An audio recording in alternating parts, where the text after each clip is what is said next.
Copy stars should put their books down. Excuse me, what am I copying? Kwani Kisomali nayo naweza copy ama Kiswahili? Kwani KCP ama KCSE? What is your problem?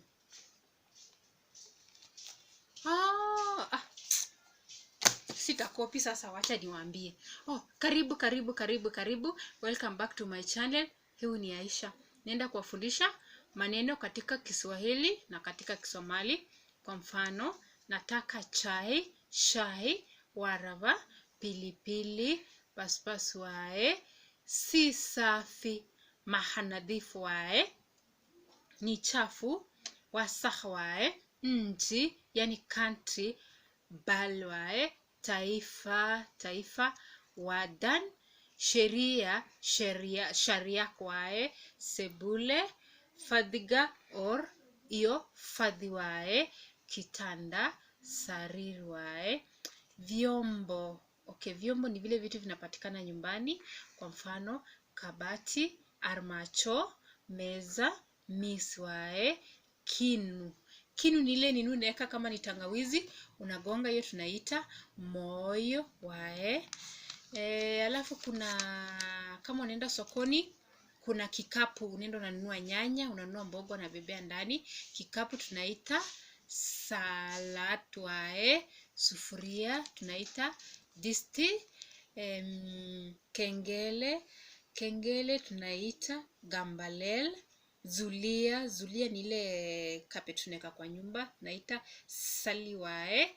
Msumeno ni ile kitu tunatumia kwa kukata. Kwa mfano unakata mti ama unakata msumari ama unakata chuma, tunaita mishari wae. Mto tunaita barkin. Mwiko, ile mwiko ya kusonga ugali tunaita good wae. Alafu mtego ile ya kushika panya tunaita tabin.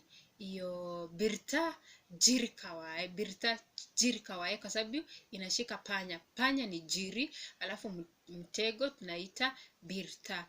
Alafu birika tutaita birik, ile birika ya kupika chai ama kubebea chai inaitwa birik. Iyo girli wae, tunaita birik ama girli. Kisha kuna maneno mengine ama sentence fupi, maneno mafupi katika Kiswahili. Kwa mfano, huyu ni mwalimu, kan wa malin. Yule ni mwalimu, kasi. Huyu ni kan wae, lakini yule tunasema kasi wa mahali ni wae. Hawa ni walimu, tutasema kuwan wa malin, kwa sababu kuwan inamaanisha ni wengi. Kani ni huyu hapa, kasi ni yule pale. Hawa ni kuwan walimu, yani hawa ni walimu. Kisha kuna hii, kwa mfano tuseme hii ni penseli. Kan wa kali ni penseli wae. Ile ni penseli. Kaswa kali ni penseli wae. Hizi ni penseli. Hizi inamaanisha mingi. Sasa tutasema hizi ni penseli, tutasema huan wa kali ni penseli wae. Zile ni penseli. Zile ni sasa ziko mbali, tutasema kuwas wa kali ni penseli wae.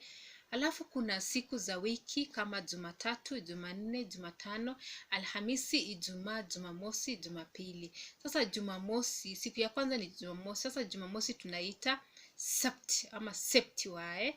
Alafu Jumapili tunaita ahad. Jumapili, ahad wae. Jumatatu, isnin wae. Jumanne, talato. Jumatano, arbaho. Alhamisi, khamis wae. Ijumaa, jumaha wae. Ile Ijumaa watu wanaenda msikitini, wanaenda kuswali, tunaita jumaha wae. Alafu tuseme mwanamume tunamuita nin wae. Kisha mwanamke tunamuita nag, huyo ni mwanamke. Alafu mtoto tunamuita ilmo iyo unugwae. Sasa huyo ni mtoto. Alafu msichana tunamuita gabari wae. Kisha mvulana tunamuita Willy. Asante. Thank you for watching. Sodowo. Ninawapenda nyote. Ani wakuchelishe. Thank you. Please like, share and subscribe. I love you people.